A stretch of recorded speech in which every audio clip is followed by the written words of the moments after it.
G'day everyone, my name's Andrew Leigh, the Assistant Minister for Productivity, Competition, Charities and Treasury. I'm speaking to you from Ngunnawal land today, and I'd acknowledge the elders on whose lands I'm speaking.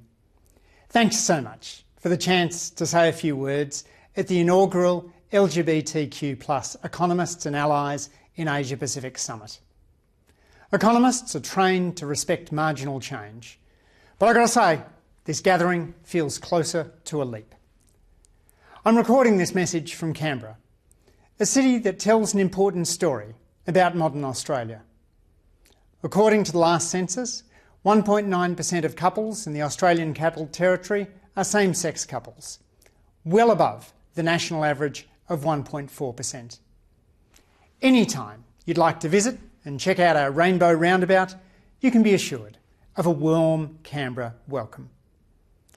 I'm also pleased that this year's upcoming August census will, for the first time, include questions on sex, gender identity and sexual orientation. For statisticians, this is what progress looks like. Fewer caveats and one fewer sentence from economists beginning with, "Unfortunately, we don't have data on." For policymakers, it means more informed decisions. Good policy starts with good measurement. When important variables appear in the data, they appear in the decisions that shape people's lives. As economists, you hardly need persuading at this point. Ours is a profession that believes that if something moves, it's worth measuring, and if it stays still, it may simply require a better data set.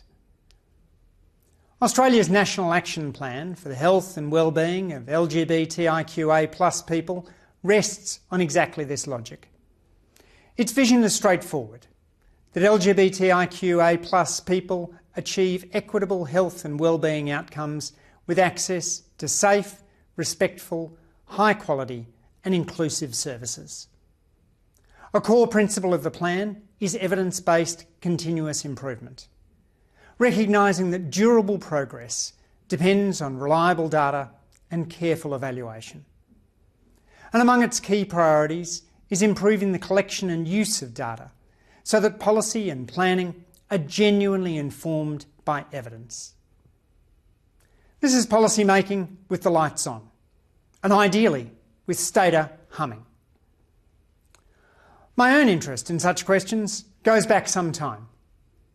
Many years ago, I co-authored a Sydney Morning Herald op-ed, drawing on research by Dan Black, Gary Gates, Seth Sanders and Lowell Taylor, who created a novel way to rank cities.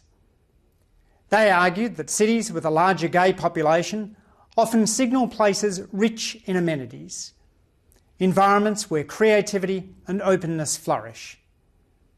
Economists have many ways of ranking cities, though this one has the advantage of making dinner party conversation more lively than a discussion of hedonic pricing models. And next time you're debating Australia's best city, don't forget, as I mentioned before, Canberra has the highest share of same-sex couples of any state or territory in Australia. LGBTIQA+ economic research has shaped our understanding of inequality in the labour market. In my book, The Economics of Just About Everything, I discussed a study by Kristen Schlitt and Matthew Weiswall examining earnings before and after gender transition. Holding human capital constant, they found that transgender women experienced a substantial decline in earnings after transition, while transgender men saw modest increases. The implication is pretty clear. Even when skills and experience remain unchanged, gender shapes economic outcomes.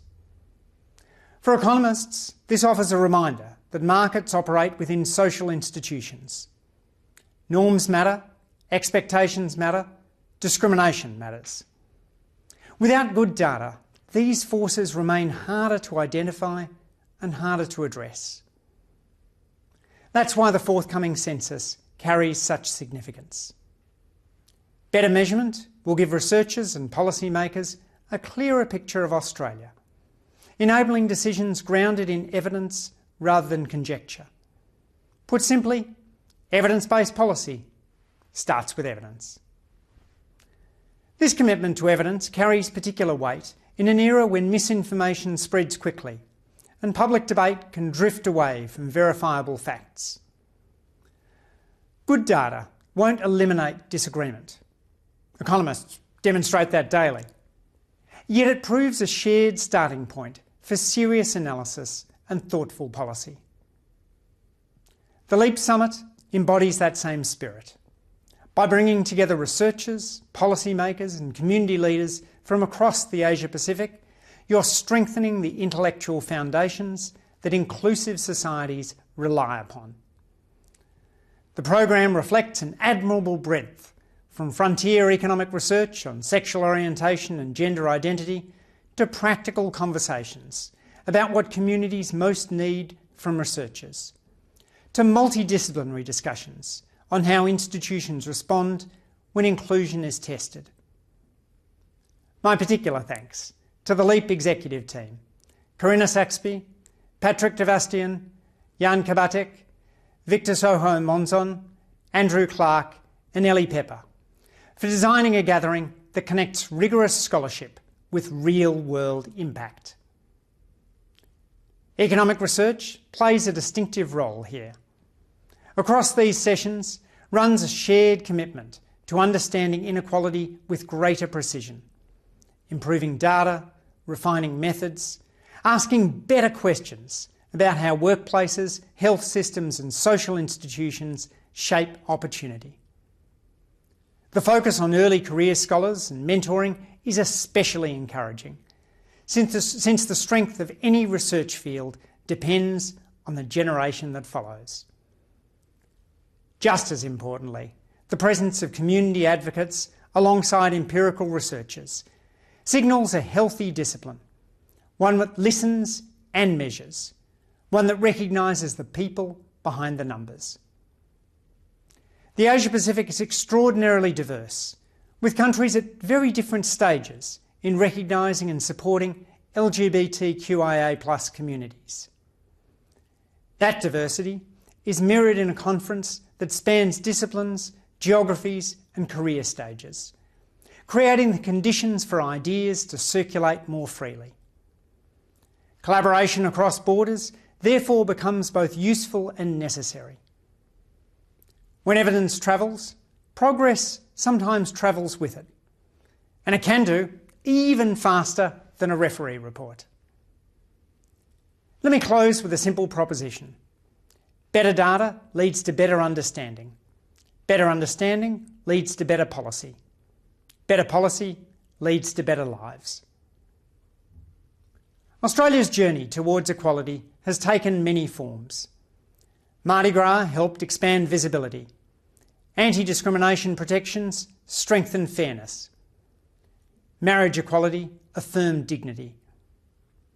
Initiatives such as LEAP now help ensure that progress is guided by evidence and that the circle of opportunity continues to widen. Thank you for the work you're doing to advance knowledge, inform debate and build a region in which people are seen, counted and given the chance to thrive. I wish you a successful and history-making inaugural LEAP Summit.